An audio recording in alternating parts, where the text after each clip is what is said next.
Everyone, welcome back. यार sorry यार, मैं कल वीडियो नहीं डाला था। तो यार आज हम चैप्टर 53 से एक्सप्लेन करेंगे। ये चैप्टर का नाम है इन ए ड्रीम। चैप्टर स्टार्टिंग में हम देखते हैं कि देंजी एक रूम के अंदर होता है और शायद ये वही रूम है जो हमने पहले भी देख लिया था।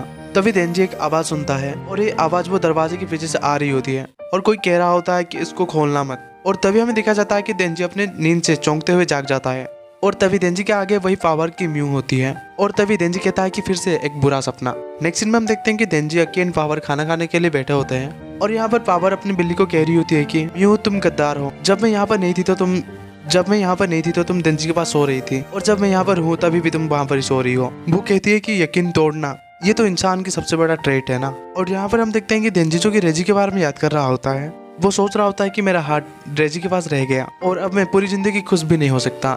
नेक्स्ट सीन में हम देखते हैं कि जब वो लोग मकीमा के सामने होते हैं तो मकीमा कहती है कि क्योंकि मैं काफी वक्त से बिजी थी इसलिए मैं लीव लेके इनोशिमा विजिट करना चाहती थी। और वो पूछती है कि क्या तुम तीनों मेरे साथ आना चाहोगे। और देंजी तो ये बात सुन के एकदम से एक्साइटेड हो जाता है और अकी कहता है कि ठीक है हम आएंगे। और तभी पावर कहने लगती है कि मेरा उस दिन एक अर्जेंट मीटिंग है। तो मकीमा कहती है कि मैंने तब तक डेट भी फिक्स नहीं की। मकीमा अकी से पूछती है कि हम तुम्हारे शेड्यूल के साथ चलेंगे तो तुम कह सकते हो कि हम किस दिन विजिट में चले। तो अकी कहता है कि मेरा वैसा कोई शेड्यूल नहीं है तो मेरे लिए कोई भी टाइम चलेगा। और यहाँ पर हम देखते हैं कि देंजी जो कि सोचने लगता है कि मकीमा के साथ एक ट्रिप में जाना मानो को ये कोई सपना ही है जो कि सच हो रहा है। और अब मुझे पता चल रहा है कि मेरा जिंदा होने का सबसे पहला रीजन यही है। यार ये कुछ देर पहले रेजी को याद कर रहा था। यार कोई कमेंट में बताना ये देंजी सच में चाहता क्या है। तभी हमें देखा जाता है कि वो रूम के अंदर काफी सारे पब्लिक सेफ्टी के बंदे आने लगते हैं और ये देख के तो वो तीनों पहले हैरान होते हैं। और यहाँ पर मकीमा समझ जाती है कि कोई तो परेशानी है। वो तभी कहती है कि हमारे पास एक प्रॉब्लम है। और इसके बाद वो लोग टीवी में देखने लगते हैं कि टीवी में चेंसो मैन के बारे में बताया जा रहा होता है। ये हेडलाइन होता है कि ये बंदा चेंसो मैन ये आखिर हमारे साथ है या फिर हमारे दुश्मन है। और पूरे टाउन में ये न्यूज फैल रही होती है कि एक चेंसो डेविल जो कि पब्लिक सेफ्टी डेविल हंटर की यूनिफॉर्म पहना हुआ है वो काफी बार टाउन में दिख रहा है। टीवी में बताया जा रहा होता है कि ये चेंसो डेविल एक औरत को बचाया है। और ये भी बताया जा रहा होता है कि एक बंदा जो कि अपने ही कार में था वो कार को भी उसने फेंक दिया है। मकीमा तभी उन्हें बताती है कि हमने ये न्यूज को रोकने की कोशिश किया था फिर भी ऐसा लग रहा है कि इस बार का डैमेज कुछ ज्यादा ही है और इसी की वजह से ये खबर काफी फैल रहा है। तभी पावर कहने लगते कि ये तो वही सीन है जो कि देंजी वो ट्रेन में लड़ रहा था। तभी देंजी मकीमा को कहने लगता है कि टीवी में आना क्या ये अच्छी बात नहीं है। तभी मकीमा कहती है कि तो वो न्यूज रिपोर्टर ये कर ही दिया तो अब बस ये न्यूज रिपोर्ट की वजह से पूरी दुनिया को पता चल जाएगा कि देंजी अभी जापान में है।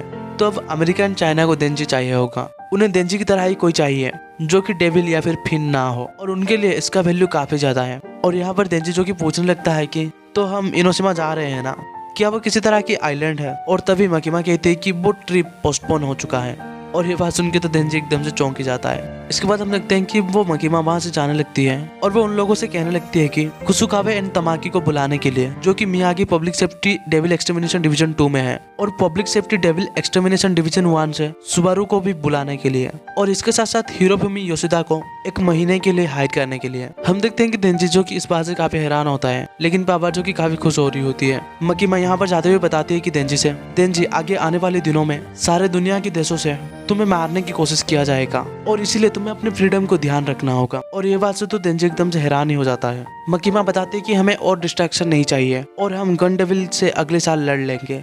वो अकी से कहती है कि अकी मैं तुम्हें ये ऑपरेशन में डाल रही हूँ और हाँ ये परेशानी के वक्त तुम मर मत जाना क्योंकि हमें हर एक की स्ट्रेंथ चाहिए गन डेविल को मारने के लिए। और तभी हमें दिखाया जाता है कि अकी जो की कुछ सोचने लगता है और वो याद कर रहा होता है कि जब वो एंजल डेविल के साथ था एंजल डेविल अकी को बता रहा होता है कि शायद तुम्हें पता नहीं होगा लेकिन डेविल पूरी तरह से कभी भी नहीं मरते। डेविल जब मर जाते हैं और पूरी तरह से राख बन जाते हैं तो फिर भी जब तक लोग उसके नाम से डरते रहेंगे वो किसी दूसरे लाइफ फॉर्म में वापस आ जाएंगे। वो बता रहा होता है कि डेविल बस ये दुनिया में रिवाइव नहीं कर सकते हैं, वो हेल में भी वापस आते हैं। वो बताता है कि मुझे नहीं पता कि ये सच है या फिर झूठ लेकिन जब डेविल हेल में मरते हैं तो वो वापस यही दुनिया में आ जाते हैं। और इसी तरह डेविल के पास ना खत्म होता हुआ जिंदगी और मौत चलती रहती है। तो अकी यहाँ पर पूछता है कि क्या तुम्हें नहीं पता क्योंकि तुम एक डेविल हो, क्या तुम्हें नरक के बारे में कुछ भी याद नहीं है। और ये सुन के एंजल डेविल कहता है कि क्या तुम्हें याद है जब तुम अपने माँ के गर्भ के अंदर थे तो। और ये सुन के अकी पूछता है कि आखिर तुम क्या कहना चाहते हो। तो एंजल डेविल कहता है कि मैं जो इन्फॉर्मेशन तुम्हें अभी दूंगा ये बात किसी के साथ भी शेयर मत करना। एंजल डेविल कहता है कि जब उसने स्पेशल डिवीजन डेविल को इसके बारे में पूछा तो किसी को हेल के बारे में कुछ भी याद नहीं था, लेकिन उन सबको बस एक आखिरी शब्द याद है जबकि वो हेल में मरने वाले थे। और ये सुन के अकी भी हैरान होता है और वो कहता है कि क्या एक साउंड? तो एंजल डेविल कहता है कि हाँ।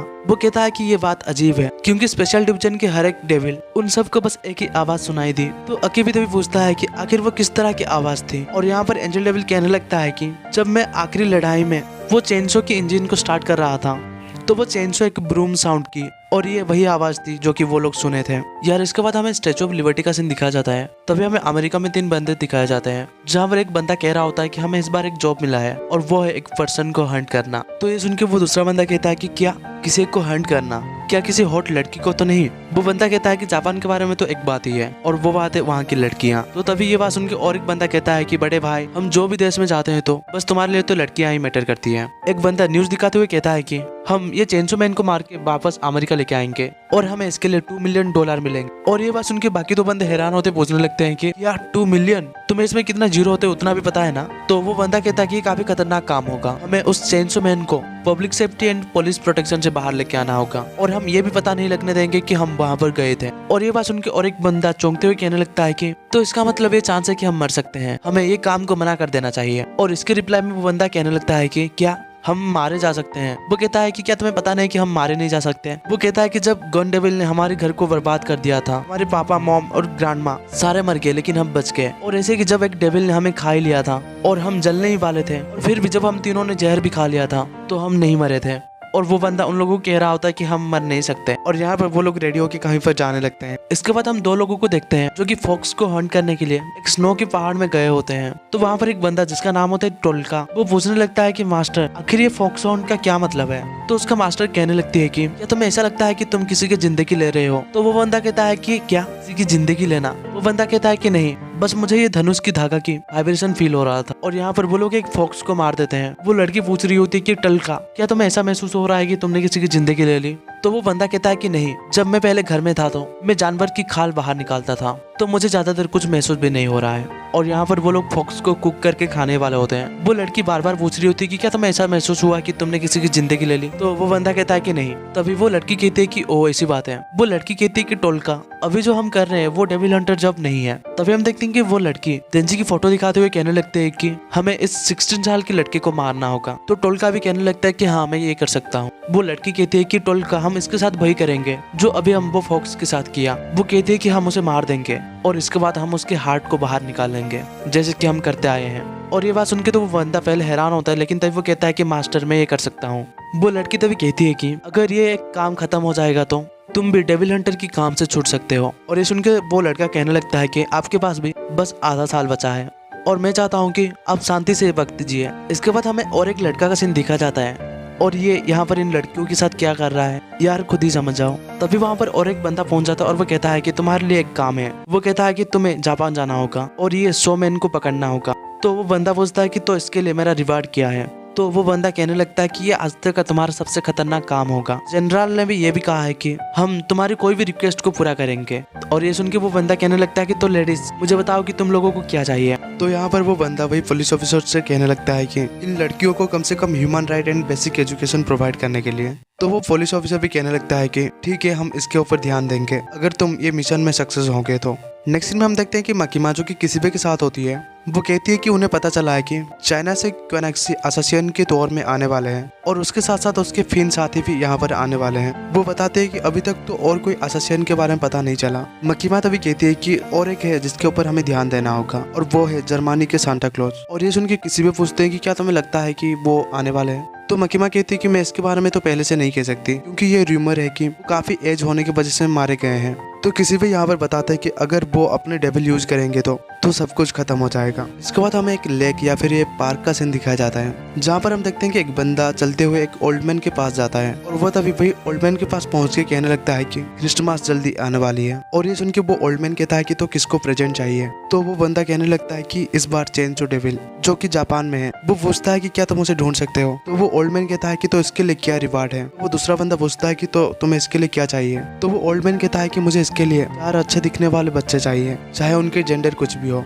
और जब इसका वजह वो बंदा पूछता है तो वो बुढ़ा आदमी कहने लगता है कि मैं तो 3 को कॉन्ट्रैक्ट के लिए यूज करूंगा और 1 को अपने प्लेजर के लिए। और इसके बाद वो बंदा अरेंज करूंगा कह के वहाँ से जाने लगता है। नेक्स्ट सीन में हमें देंजी को दिखाया जाता है जो कि लेटे हुए सोच रहा होता है कि आखिर हर किसी को मेरा हार्ट क्यों चाहिए, आखिर पोचिता कौन है जिसके पीछे हर कोई है। और इतने में ही वहाँ पर अकी पहुंच जाता है। देंजी पूछता है कि आखिर में क्यों मकीमा के साथ ट्रिप में नहीं जा पाया। अकी तभी देंजी के ऊपर बैठते हुए कहने लगता है कि ऐसा नहीं है कि असासियन तुम्हें पूरे जिंदगी भर पीछा करते रहेंगे। अगर हम वो असासियन के साथ डील कर लेंगे जो कि पहली बार आएंगे तो इसके बाद से दूसरी साइड वेट करना स्टार्ट कर देंगे और हम हमारे ट्रिप में जा सकते हैं। अकी कहता है कि मकीमा ने ये कभी भी नहीं कही कि ये ट्रिप कैंसिल हो चुका है, बस ये थोड़ी देर के लिए पोस्टपोन हुआ है। और ये सारी बातें सुन के देंजी कहता है कि ओ अगर ऐसी बात है तो अगर मैं उन लोगों को मार डालूंगा तो हम इनोशिमा जा सकते हैं। और यार यहाँ पर ये चैप्टर भी खत्म हो जाता है। यार चेंसो मैन प्रोटैगनिस्ट है, इसके लिए उसके पीछे हर कोई है, ये बात तो हम जानते हैं। लेकिन पोचिता उसके पास ऐसी कौन सी पावर है जिसकी वजह से हर कोई देंजी का हार्ट के पीछे है। यार अगर कोई जानता है तो कमेंट में बता देना।